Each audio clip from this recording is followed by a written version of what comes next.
kikao ni kama ya kidharura. Maana yake mimi nilisema sitaki kuongea sasa.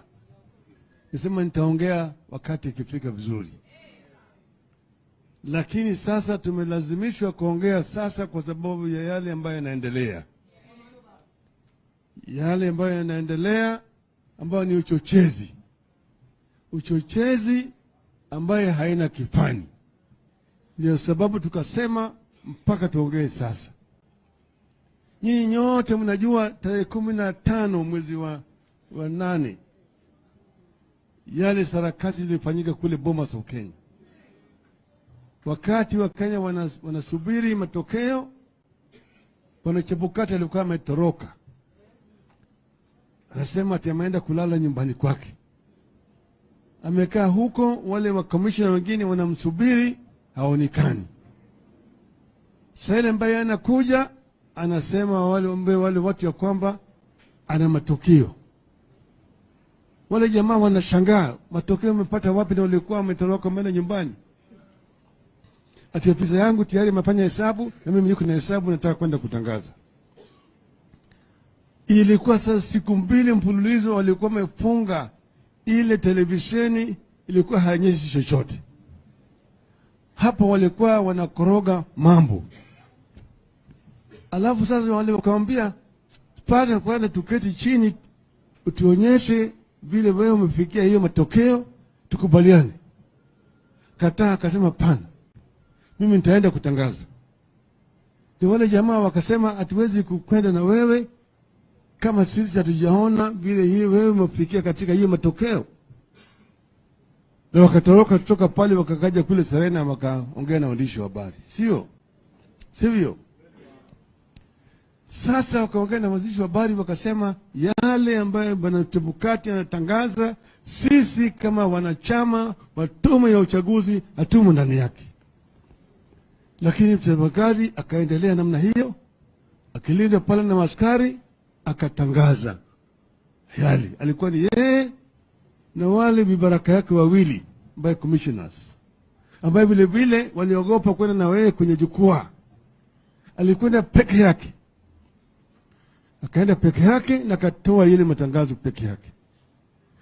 Sasa tume ya uchaguzi iko na wanachama 7. Wanachama 7, 4 miongoni ya 7 ndio majority. Walisema ya kwamba wao hawakatai yale matokeo Chebukati yalitangaza. Sasa jamaa wakaendelea. Alafu sisi tukasema hatukubali. Lakini tukakaa kimya. Tukasema tukaenda mahakamani. Mahakama tukakaa pale, kuna mahakama tukatoa ushahidi ambayo ulimwengu yote iliona. Ushahidi ambayo ilitoka moja kwa moja katika ile portal ya IBC. Wakaangalia. Hata wale majaji wakati ile walipoona yale mashahidi walishangaa.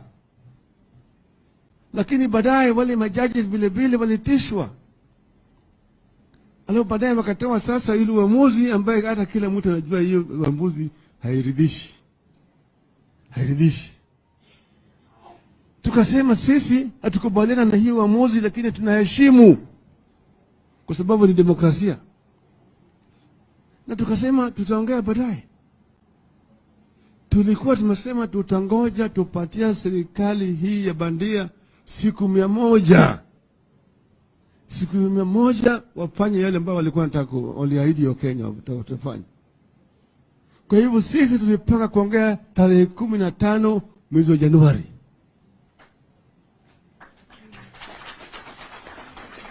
Lakini sasa wamelazimisha sisi. Wameanza sasa kufanya mpango ya mwaka wa 2027. Wameanza sasa kwa kwanza kufanya njama ya kutoa wale 4 ambao walisimamia uhaki. Ati mpaka hao watolewe. Kisheria inatakikana Bwana Chebukati, maana yake tamu yake imeisha, ingetakikana tarehe 1 mwezi jana angeenda kwa kitu inaitwa terminal leave. Aende kule akingoja kustaafu tarehe 17 mwezi Januari. lakini ameapa ya kwamba hawezi kutoka mpaka hawa wanne watoke. Manake yeye anajua uchafu ambao yuko pale ndani anapicha. Bado wanakaa pale katika tume ya uchaguzi, Chebukati na wale wenzake. Wao ndio wakati huu hata wanafanya yale by elections zinaendelea, wanazidi kufanya hapo. Sasa wakaleta mswani, wataweka ile kamati ya bunge inaitwa JLAC. Wametoa ripoti yao. Jana mliona katika bunge ikaendelea ikapitisha kwamba hao watu wasimamishe kazi, alafu rais aende aweke tume ifanye uchunguzi ili hao watolewe katika tume ya uchaguzi. Makosa yao ni nini? Manake wao walikuwa wamelinda ukweli. Na vile mimi naongea na nyinyi sasa hapa namna hii, Bwana Ruto tayari imeshateua hiyo tume. Tayari imeshatoka gazeti, weka tume ya kutoa wale katika katika IBC. Alafu vile vile walipitisha jana sheria ati sasa wanabadilisha namna ya wale ambao watateua makomishona wapya watateuliwa. Hiyo panel ambayo inatakikana iteue wale watu, vile vile ataweka watu yake, vibaraka vyake, ili wao sasa waendelee, ili wateue wale wanachama wapya wa IBC ambaye itafanya rigging yao ya 2027. Hiyo ndio inafanyika hapo. Kwa hivyo ni sababu tukasema tukikaa namna hii, wewe unakaa na mtu ananoa kisu, unajua kama hiyo kisu akimaliza kunoa ataweka kwa shingo yako, wewe ni mpumbavu. Ndio sababu tumesema wakati imewadia sasa ya sisi kutoka na kusongea kwa kauli moja na wananchi wetu na wanachama wetu. Tumesema tunataka ushauri na wananchi. Tutakuwa na mkutano na wananchi ya kufanya ushauri, kuuliza wananchi kama wao wanakubaliana na ile njama ambayo inapangwa na serikali ya Ruto na vibaraka vyake. Hiyo ndio sababu tumeamua kuongea siku ya leo. Siku ya leo tunaanza mapema, manake sisi tulisema Ruto, endelea, timiza ahadi yako na Wakenya, tuangalie ulitoa ahadi ingine ulisema ukiweka Biblia chini, hii na hii ndio utafanya. Ndani ya mwezi moja bei ya mahindi itarudi chini kutoka 200 hadi 70. Bei ya mafuta itarudi chini. Gharama ya maisha itarudi chini. Kodi ya nyumba itarudi chini. Utaleta hata fund ile ya kina mama na kadhalika. Na yale yote ulitoa ahadi. Ndio tunasema tumwachie Ruto afanye yake, Wakenya waone. Lakini sasa yeye ameanza vita na sisi. Yeye ndiye ametangaza vita. Ametangaza vita. Anataka kugawanya nchi hii. Anataka kugawanya nchi hii, na tunasema hatuwezi kumkubalia yeye. Anataka kurudisha Kenya chini ya utawala wa chama kimoja, vile ambavyo sisi tuliona wakati mwingine. Anataka kutoa sisi kule tulikuwa naelekea Canaan, kurudisha sisi kule Misri. Nataka kumwambia yeye kwamba sisi haturudi Misri tena. Hiyo ndio sababu tunasema tunajua vile Wakenya wanapiga kura. Tulishinda kura hii na kura mingi zaidi. Na mimi najua ukweli itatoka. Ukweli itatoka. Ukweli itatoka. Kwa hiyo mimi siwezi kusimama kukaa kima namna hii. Wezi wakijaribu kufanya maovu kwa Wakenya. Hii ndio sababu mimi naambia Wakenya wakati umefika. Kama sio sasa, ni sasa hivi.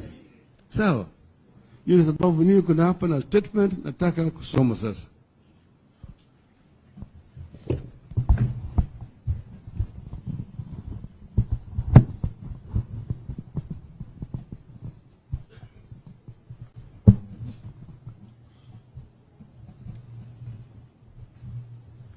statement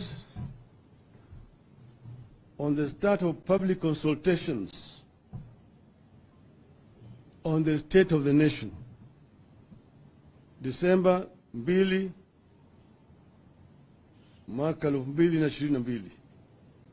As was expected, the Justice and Legal Affairs Committee of the National Assembly has recommended the formation of a tribunal to kick out the 4 IEBC commissioners. And as we are talking here, already the tribunal has already been set up. The outcome was predetermined, and there was clearly no need for JLAC to spend taxpayers' money purporting to be giving a hearing to the 4 commissioners. We have said before, and we will say it again, the tribulations of the commissioners are not about 2022 elections. This is about 2027 elections. That is why it is not Wafula Chebukati facing JLAC, despite being indicted by the Supreme Court. The 4 are being forced out because William Ruto and the older administration want a clean slate at the IEBC and fill it with his stooges and henchmen for the 2027 elections. Mr. Ruto wants to rig the 2027 elections in 2022. The order is on the campaign trail for the 2027 elections in 2022. If that is what the administration has decided to prioritize, we are ready to join them down that path. As a mere party, our concern and fear is that we have been here before. We were here in 2007 when the Kibaki administration single-handedly picked IEBC officials ahead of the elections. We protested. We were called names. We were told the administration was acting within the law. That single undertaking, when it was over, left more than 1,300 Kenyans dead, pulled thousands of Kenyans out of their homes, and drove the economy into the gutters through the post-election violence. As happened back then, UDA is amending the laws governing the appointment of IEBC commissioners to allow the administration complete leeway to pack the commission with his henchmen. You have gone back way before. We have gone back that way before the IPPG deal that allowed the government and opposition specific numbers at the commission. As a mere party, we wish to underscore that Ruto has taken a machete to hack the pieces and mutilate the 2010 constitution, which he did not support, with the leader of the red flag. We are witnessing the emergence of a darker form of dictatorship than what we witnessed under KANU. We in Azimio are here to let Kenyans know that with the benefit of history, we are going to protest and resist much more strongly than we did in 2007, because we now know just how wrong this can go if we do not stop it now. So we appeal to Kenyans to get us right and clear.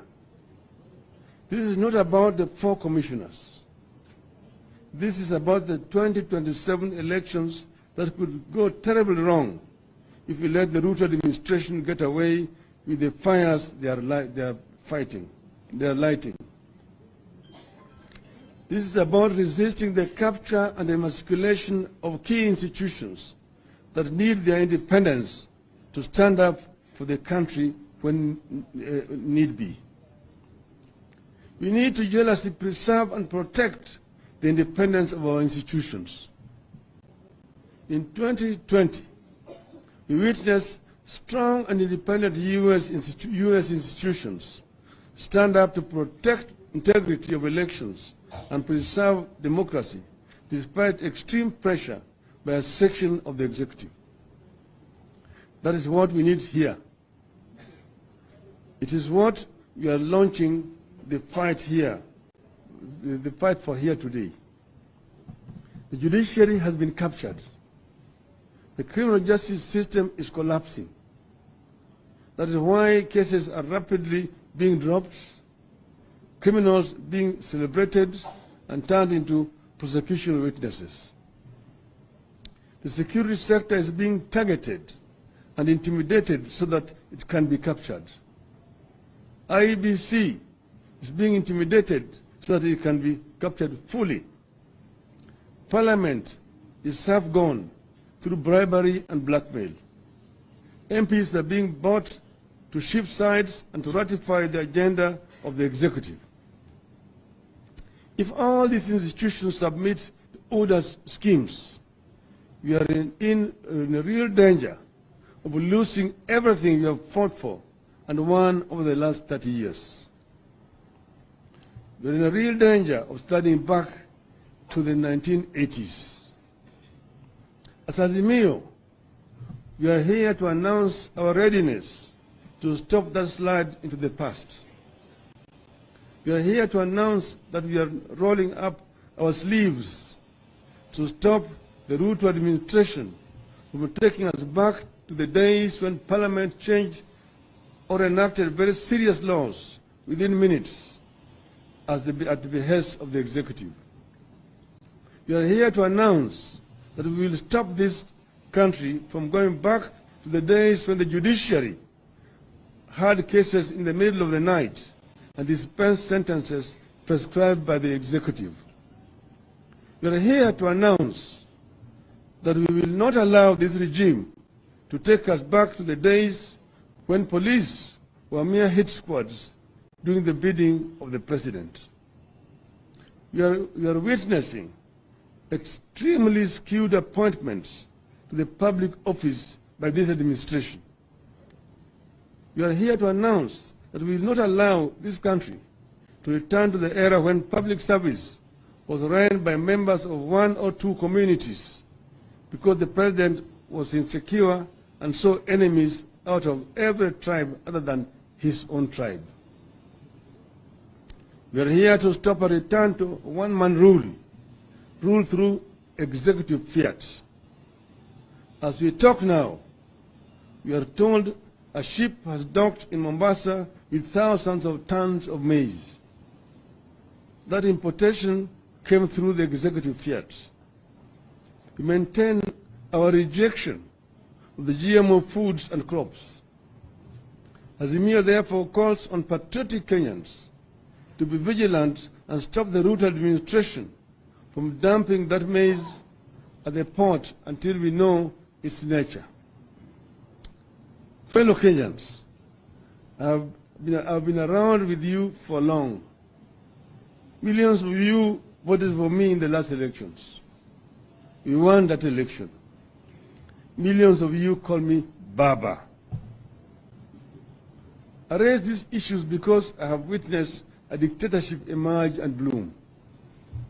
I have witnessed self-proclaimed God-fearing leaders preside over the persecution, false prosecution, and even murder of innocent Kenyans. I've witnessed an insecure administration run our economy to the drains. Those who witnessed this era with me should tell our young people the painful struggle it took to get the freedom we have today. Let us share our eyewitness accounts and experiences so that that era with our children. There's a real danger that we are heading back to the 1980s. We should be ready and willing to work with those sections of our society that have always stood up for the nation when perils reared their head. The civil society, faith leaders, academia, and workers' unions. I would not wish any Kenyan to go through what some of us have been through. But I'm fearing for Kenya. I'm fearing for my country. We have to stand up now because later it will be too late. We are ready and willing to work with those sections of our society that have stood up for the nation when perils reared their ugly heads. The society, faith leaders, the academia, and workers' unions. That's why from today, we announce the launch of that pushback we talked about a few days ago. On the 7th of December, that is Thursday next week, at the historic Kamukunji grounds here in Nairobi, we will launch a public consultation. I repeat, on the 7th of December, at the historic Kamukunji grounds here in Nairobi, we will launch a public consultation with the people of Kenya to brainstorm on the direction the country is taking. Then we will return to Kamukunji grounds on the 12th of December to continue with these consultations on the state of the Kenyan nation and also to have a prayer for Kenya, a prayer for democracy in our country, which is right now under a threat by this administration. Finally, we wish to remind Mr. Ruto that this country has had a system like the one he is trying to reinvent. We fought that system. We brought down that system. We will do so to the one he's inventing now. We will bring it down. Let us all stand up for our country before it is too late. Thank you. God bless you. God bless Kenya.